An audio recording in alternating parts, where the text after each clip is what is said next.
Welcome back to the channel, and in this video we're going to show you how to change the spark plugs on a Hyundai i30 1.0 T-GDi. Dealers will charge you upwards of £150, maybe even more for this job. We're going to show you how to do it in less than an hour. So if your Hyundai i30 needs a set of spark plugs fit in, this is the video for you. Let's get into it and show you exactly how it's done.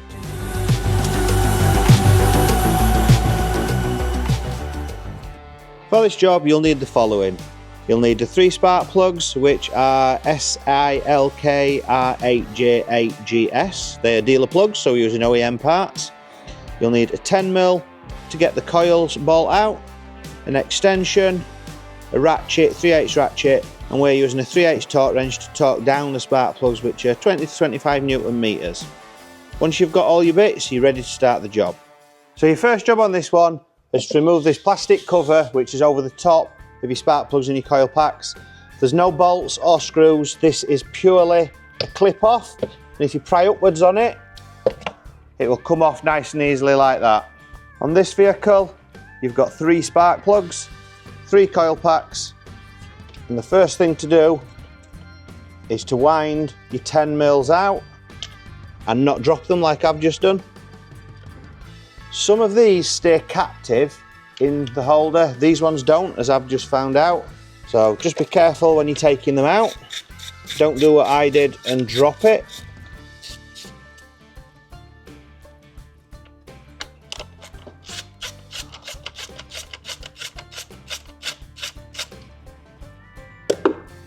So once you've taken out, some of these you can unclip the coils.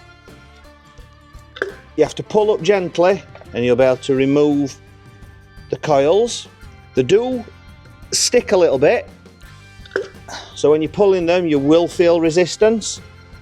And this end one is a little bit more awkward, but you can move them all and lay them without disconnecting the wiring. That's a good thing, because if you disconnect the wiring on some of them you can end up breaking clips. So one thing I forgot to mention, you will also need a 16mm spark plug socket. I forgot to get that out and missed it off the list when I was giving you the tools at the start. Just gonna got that out now and just showing you that you will need one of those. We also use a lock-in extension. Sometimes you can lose the socket down the plug hole. So if you have a lock-in extension, when you release the collar, that cannot come off. So with the coils out, we've got direct access to all 3 plugs. 16mm spark plug socket, goes straight down, get your seated properly on the plug, and then anti-clockwise to crack it off. They can sometimes take a bit of effort and be a little bit tight if they've been in there for 50-60,000 miles or more. Don't be surprised if they don't want to come out.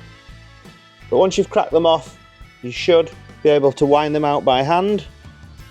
It can be a little bit fiddly, but it's easier than using a large ratchet, or we also have a stubby small ratchet, which is a lot easier to work with when you're doing spark plugs and winding them in and out. I prefer not to use air tools or battery powered tools. Now this is the old plug. See if we can get it to focus and show you properly. There we go. So that is your old plug, and that's exactly what you want to see. The golden brown colour on the end of the plug.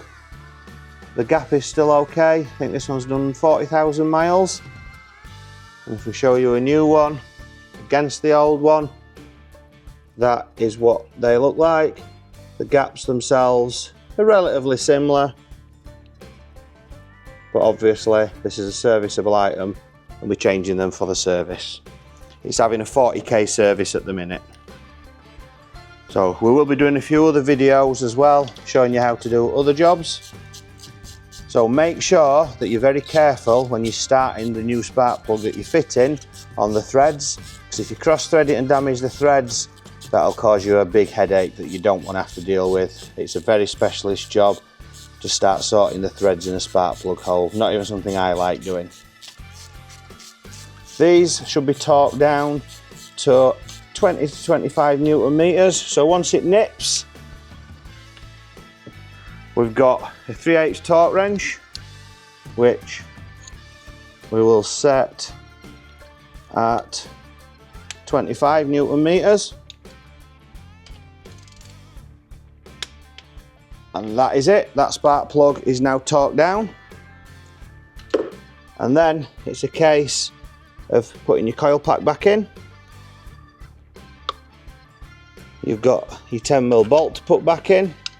As I say on these, you do benefit from being able to remove these without having to take the wiring off the coil packs. On some cars you have to remove it, but on these you can get away with it, and it just means there's no risk of breaking the connector. That is your first spark plug done, so we'll get the other two done. So we've cracked the centre plug off with a larger ratchet, and we'll use a small one to wind it out. One thing to mention, these are Iridium plugs and they come pre-gapped from the dealer. Obviously we're using dealer plugs, so you don't need to worry about gapping them yourself. You can just fit these. Obviously take a look at them before you put them in and just make sure that in transit they haven't been knocked or anything, and that the gap, the electrode isn't touching or anything like that. Again, I always turn anti-clockwise a turn just to let the threads seat before I start winding them in. Don't need to do it, but it is just making sure that you don't force a thread in. You can feel it drop when the thread lines up slightly, and then you can just wind it in very neatly with a ratchet until it snugs. As soon as it snugs, back to your torque wrench, and the same 20 to 25 Newton meters, which is what is recommended from the dealer. Onto the third plug.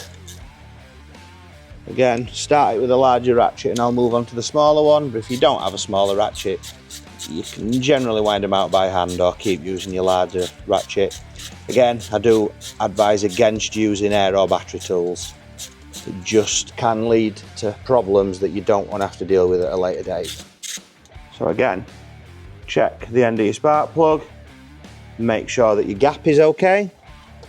They are pre-gapped as long as they haven't been damaged in transit. And again, just gently send the spark plug in until you feel it's snug.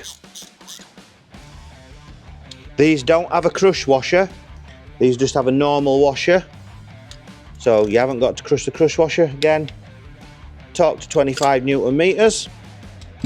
It doesn't feel like very much, but obviously it does do exactly what it's supposed to do.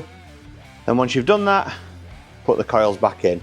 We've already put the first one back in, just need to make sure you line everything up and just push it down and you will hear it engage like a little click. You'll feel a little click. Once you've felt that, just line your 10mm bolt up. And again, these don't need to be over tightened. I'm going to use a small ratchet just to nip them all down.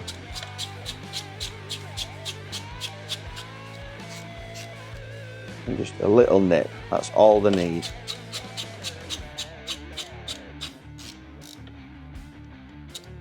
Just make sure that they are pushed down and fully engaged. Those, just check the first one that I did before, they are all nipped. If you did remove the connectors to do this job, just make sure that you've engaged the connectors again properly and that everything is as it should be. And then it's a visual check around to make sure that everything's as it should be. And then it's a case of starting it up and making sure that everything purrs just like it should. So as you can see with the old plugs, they're all golden brown on the ends, the gaps are fine, none of the electrodes are majorly worn away. So at 40,000 miles, these look exactly as they should do. If yours look like this, you're all good, just replace them and not worry about anything else. So now it's time to start it up. It's the moment of truth. On this, you have to press the clutch and the brake pedal to get it to start. And obviously on a cold start or a fresh start after changing the plugs, you might get a rough idle for the first couple of seconds, just while everything settles in. That's completely normal and nothing to worry about. Once you're ticking over smoothly, then you're all good. If you have got a diagnostic machine it is worth doing a quick fault scan and clearing any pending misfire codes while you're at it, just to be on the safe side. But that isn't 100% necessary, it's just a bit of preventative maintenance. So let's fire it up and see how we go.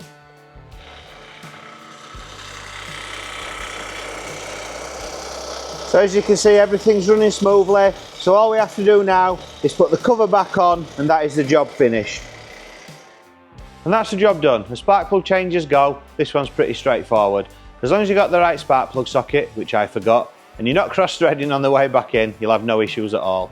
The plugs from Hyundai are about £75 plus VAT for the set of 3 and are currently not available in aftermarket as far as I know. Fitting them yourself though will save you the labour costs, and hopefully this video has helped you do exactly that. Let us know in the comments what the dealer quoted you for this job, and don't forget to hit the like button and subscribe to the channel, and we'll see you on the next one. And remember, if you're trying to save money on your car maintenance, there's always a way. You just have to find it, and we're here to help you do that.